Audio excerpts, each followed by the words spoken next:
জি, আমি বাসা থেকে বের হয়েছি। আমার একটা ইফতার পার্টি আছে। আজকে আমার ইফতার পার্টির আয়োজন করা হয়েছে আমার ফুপুর বাড়িতে। আমার ফুপুর বাড়ি খুব কাছে, বেশি দূরে নয়। সেজন্য যখন তখন যাওয়ার একটা সুযোগের অপেক্ষায় থাকি। সুযোগ পেলে চলে যাই।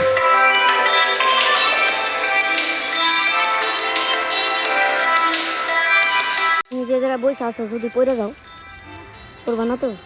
কনফিডেন্ট? পড়লে কিন্তু পানিতে না। ব্যথা বাবা মরবা দেখা পচা পানিতে পড়বা। ঠিক না? তাহলে এখান থেকে নামো।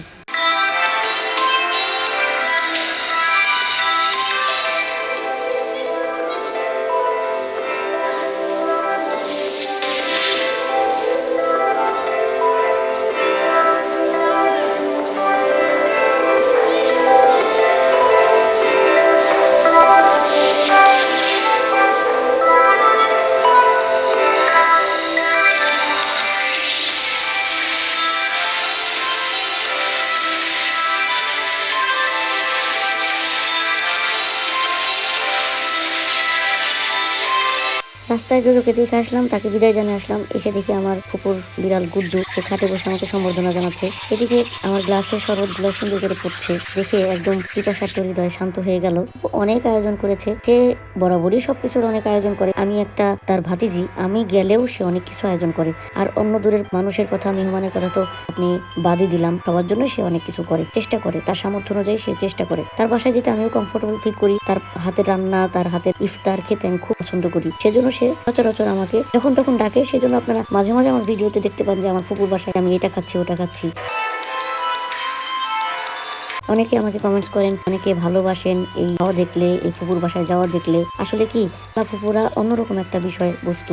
বাবা মার পরিপূরক। বাবা মা যেরকম সন্তানকে আগলে রাখে, ভালোবাসে, সেইরকম খালা ফুপুরাও নিজের পছন্দের খাবারটা ভাতিজা, ভাগিনী, ভাগনা, ভাস্তা এদেরকে খাওয়াইতে খুব পছন্দ করে।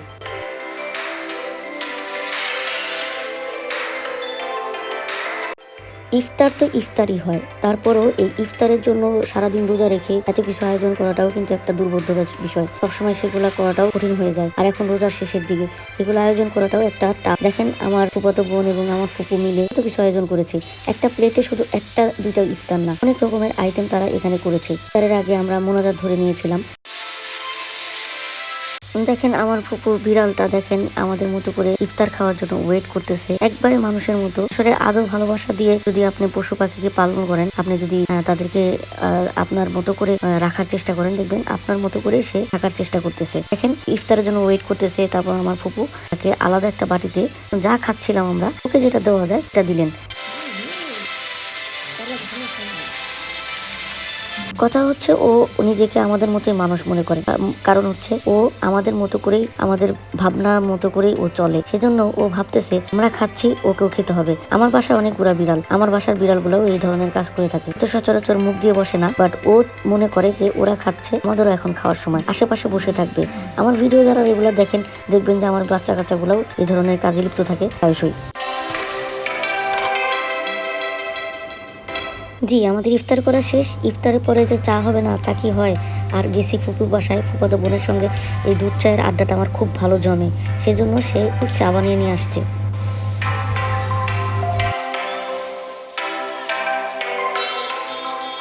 ইফতার খাওয়া শেষে, চা খাওয়া শেষে আসলে নিজের গন্তব্যে চলে আসছি, নিজের ব্যবসায়িক প্রতিষ্ঠানে। এসে দেখি হতভাগা সেই বিড়ালের বাচ্চাটা আমার বেঞ্চের সামনে বসে আছে। আসলে কে যেন ওকে পালতে নিয়েছিল, তার গলায় সুতা ছিল। পালা টালা শেষ হয়েছে, যখন সে একটু অসুস্থ হয়েছে তখন তাকে বাইরে ফেলে দিয়েছে। এই ধরনের মানুষের মন মানসিকতা, মেন্টালিটির প্রতি আমি খুবই নিন্দা জানাই। কারণ তাদের শখটা পূরণ হয়ে গেলে তাদেরকে রাস্তায় ফেলে দেয়। তারপরে তারা জীর্ণশীর্ণ অবস্থায় রাস্তাঘাটে মরে পড়ে থাকে। আসলে শখের বিষয় না, এটা একটা জান, জীবন্ত একটা প্রাণী, এর ভিতরে জান আছে। এদেরকে নিয়ে শখ নয়, এদেরকে ভালোবাসতে হবে। ভিডিওর পরিশেষে এটাই আপনাদের কাছে আমার আবেদন রইল।